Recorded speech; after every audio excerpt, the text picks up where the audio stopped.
Babawalan ko siya ng saging at isang ganito. Tapos yung uniform niya na ready ko na rin yan. Guys, ayun kaya yung kudrasyon. Ang gusto ko ni Bachet. Ilong ko, as in hindi ko talaga ito natanggap. As in hindi ko talaga natanggap.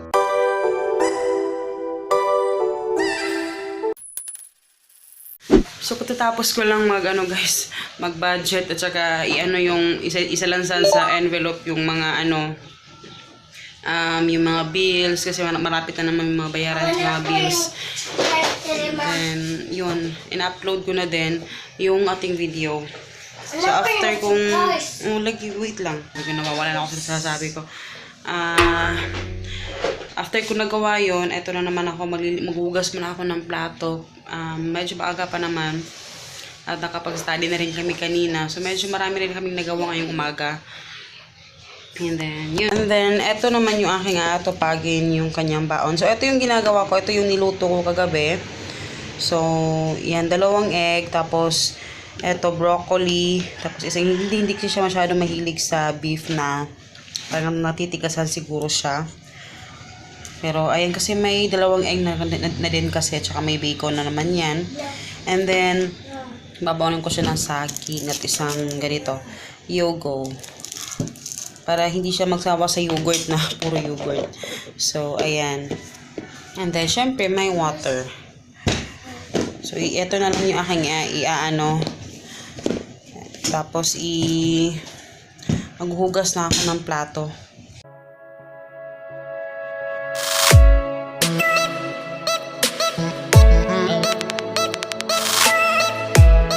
So, eto na. Ready na yung kanyang bag. At saka, yung, maglilinis na lang ako. At saka yung shoes niya, hindi ko pala naayos. So, ayan. Tapos, yung uniform niya na ready ko na rin yan. Ayan siya. Parang, ko lang yung white niya. At saka, yung shorts. Na plancha na kasi yan kahapon. So, ayan. So, nalinis ko na yung labas, guys. Tingnan nyo yung mga wire. Yan na lang yung problema ko ngayon.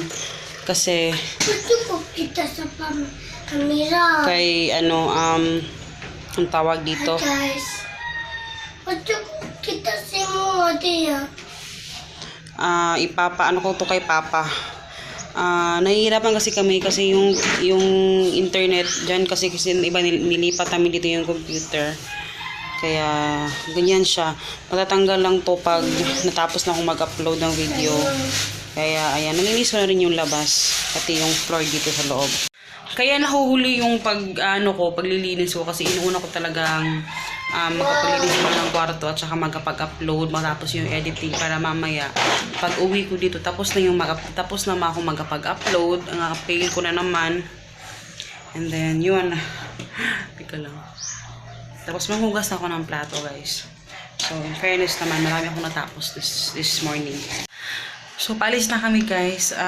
Medyo, anong oras na. Mamaya, magbabayad kasi ako ng bills. Tapos, siguro doon na lang ako magla-lunch. At saka, kailangan namin umuwi mamaya kaagad dahil may pipicture ako mga items para ipost sa Shopee. So, ayan. Yan lang ating get up today. So, alis na kami, guys. Hello, guys. Dinadiretso niya ako lips, no? Kasi nag-film ako kanina. Pero yung isang ipifilm ko, hindi ko na ipinagpatuloy. Bukas na lang. Kasi pag ganitong oras, 3:00 mga hapon, pangit talaga yung pangit yung yung lighting. Klarong-klaro yung aking pores. Ang pangit talaga ng lighting. Pangit yung lighting. So, bukas na ng umaga kasi yung umaga talaga na yung nakakaganda. Yun sa mga nagba-vlog, gusto nyo yung lighting na umaga talaga. Kasi nakakaganda talaga yung umaga. Nakaka-fresh. Pero pag ganito, ay nako, ang pangit ng lighting talaga. So, ang gagawin ko na lang ngayon, hindi ko na tinapos yung isa. Bukas na lang yun. Nagpo-post na ako ng mga items sa Shopee. Ipicturean ko lang. And then habang ako ay nagutom na ako, 3:00 na pala, kaya pala nagugutom ako. Mag-YouTube lang ako habang ako nagpipicture. Para at least nakapanood pa rin ako na-update pa rin ako sa mga pinapanood kong YouTube. Yung mga friends natin dyan, di ba? Yung mga friends natin sa YouTube. Nalobot ang itong cellphone ko eh. Ayan. Oh, lips na lipstick tayo. Pangit talaga ng So, ayan. Kain tayo, guys. Ayan, kaya yung kudarsmil. Wala ako iba nagpulot na may na ako magkakape. Ang pangang lipstick ko. Sa akin ay natulog. Pag talagang kanina, pinawag ko siya kanina doon sa playground. Kaya pagdating dito, bagsak siya diretso. Pag na ako ng YouTube guys, namimiss ko na yung mga panagsan, o Bisayan, aroy ako. Minsan na lang ako nakapanood ng YouTube. Sobrang busy, kaya ayan, pag may ginagawa ako, sinasabay ko na. Kaya wala nga ako, hindi ako makapag-comment. Yun yung mahirap. Ayan, natapos ako mag-picture ng mga items guys, at saka ang dilim, taga lang. Dilim eh. Tapos na ako mag-ano ng picture, and then tapos yung mga plato hindi ko pa nalalagay dun sa nangangalagayan. Tapos na ako mag-picture at saka nagkakape ako. Dahil kailangan ko magkape kasi inaantok talaga ako guys. So parang forever na talaga ang kape. At saka shout out pala kay si Peachy Aceron. Yun, yung gumawa ng article ng Happy Peach Business Hub. Yun, doon niya pinost. Kung hindi mo pa nabasa yung article, ilalagay ko yung link sa description box. So, yun, thank you so much. Napakagandang paggawa ng article para sa akin. At sa mga nag-comment doon, hindi na ako nakapag-comment. Dahil parang nakaka-overwhelm naman yung pagmamahal ninyo. Maraming salamat sa inyong pagsuporta talaga. And yun, si Peachy pa yung tawag pagbasa nun, hindi ko alam. Binasa ko lang yung name mo. Pero ayun, maraming salamat talaga sa pag-approach sa akin, sa message sa akin about dun sa article na gagawin mo. Maraming salamat. Hi sa'yo sis.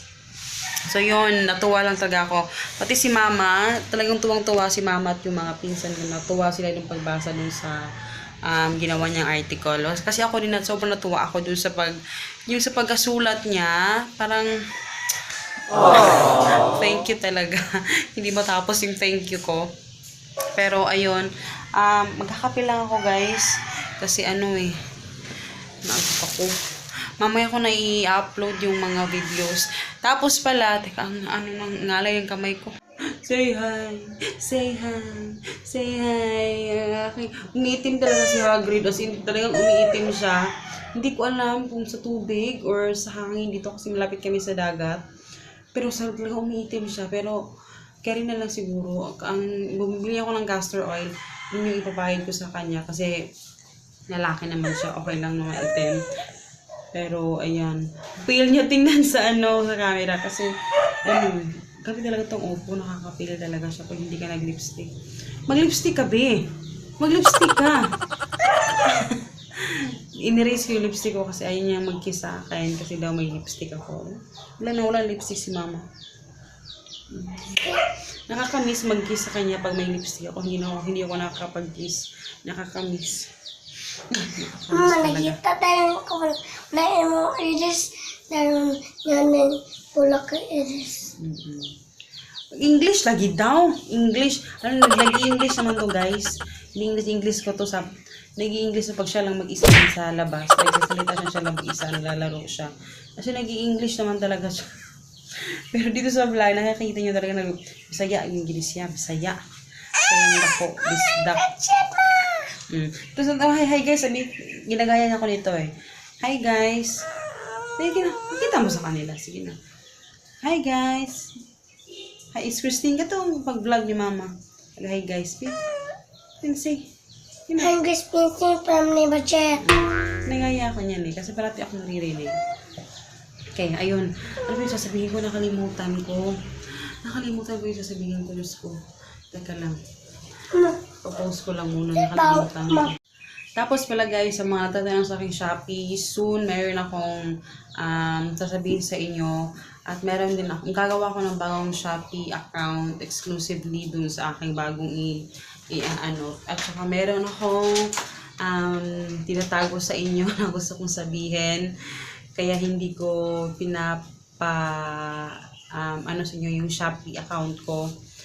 And yun, pag-usapan natin yan next time pag dumating na yung yung pinaship ko na item. Yun, pag-usapan natin yun, ha? Pero bibigyan ko na kayo ng idea ngayon. Kasi meron akong gagawa ko ng bagong Shopee account exclusively doon sa product na yun. Mga product na ibebenta ko doon. And yun, basta maiintindihan nyo rin pag nasabi ko na sa inyo, pag nakwento ko na talaga sa inyo. Kasi magkakape muna ako guys. Nantok talaga ako. Ulit-ulit. Ayun, ang ganda na naman ng lighting. Oh. Fuck. Kaya maano siya. Kasi nag-monopod kasi ako. Kaya medyo malayo yung mukha ko. Kasi minsan hindi ako nagdadala ng monopod pag umaalis ako. Kasi ang liit ng bag ko at saka ang dami-dami. Alam niyo naman pag yung pag-Korea na bag ko, ang laman naman puro madamit ni Hagrid, puro mga, minsan nadala ko ng notebook, kagaya nung hindi ko nila notebook talaga kasi pag wala akong ginagawa, gusto ko magsulat. Ayaw ko masaya yung oras, so nasusulat ako ng mga kung ano yung i-film ko, nasusulat ako kung ano yung mga plano ko sa buhay, ganun yung ginagawa ko. Kaya pagpasensyahan nyo na, maganda palang mag-film ngayon, kasi ang ganda ng lighting. Ayan, fairness. And then, yun. I-film ko sana yung, kasi yung tinag sa akin ni Sis Angela. I-film ko sana yun. Kaso, yung pangit kayo ng lighting kanina. So, yung ko. Buti na lang matangos yung ilong mo, din. Kasi kahit maitim ka, gwapo ka pa rin. Buti hindi ka nagmana sa ilong ko na alam niyo ba guys, yung ilong ko hindi ko talaga tanggap yan noon. As in, matagal hingam sa ilong. Kasi itong ilong ko, as in, hindi ko talaga ito natanggap noon. As in, hindi ko talaga tanggap. Tinatanong ko lagi, bakit ganito yung ilong ko?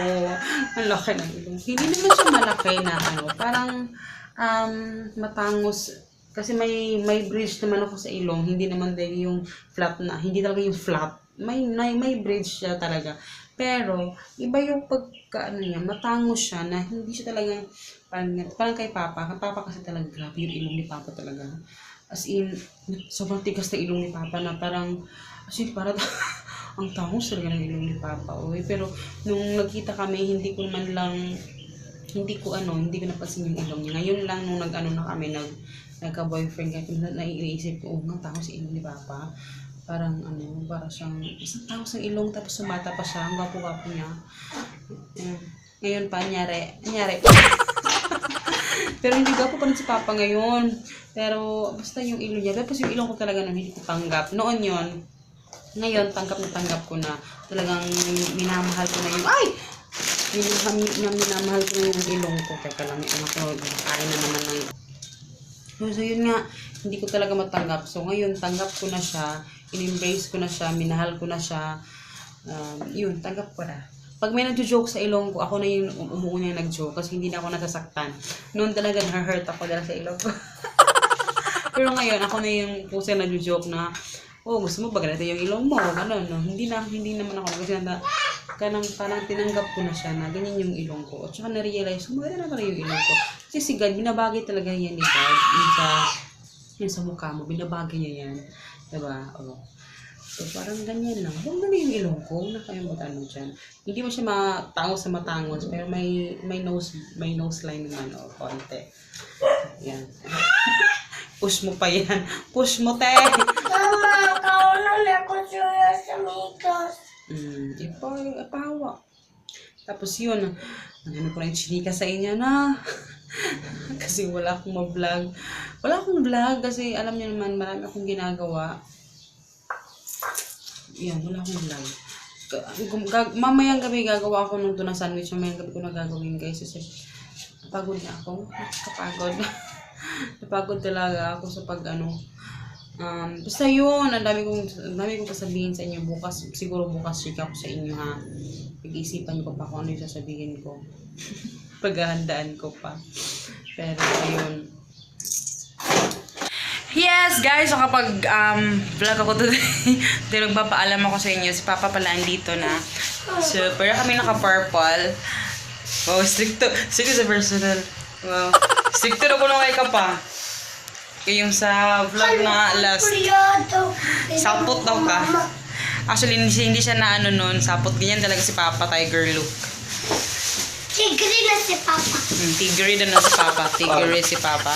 Pag chicks, hindi tiger look. Pag chicks. Pag chicks. Tapos nag-ano lang ako, may ginagawa ko sa computer. Magkakape lang kami ngayon. Bukas pala, walang pasok si Papa. Yay! At maga kami bukas dahil bukas mayroong activity sila Hagrid. Parang mag-painting sila, lahat ng preschoolers. And then si Hagrid, mag-milk lang. Milk lang kami ngayon. Hindi kami nagluto ng bread lang kami. At saka milk, at saka coffee lang. Yun na yung kakainin namin. So, ayan yung aking anak. So, yan, mag-good night na rin kami guys dahil sabi namin kanina family time. So, family time. At meron akong gagawin mamaya sa mga stocks. So, yan, mag-good night na rin kami guys. Stricto daw kung kay ka. Hindi yung stricto si Papa. Ganyan talaga siya. Shagalik. So, yan lang guys. Good night. Good night. Good night. Good night, Pao. Bye-bye. Good night. Bye-bye, Pao.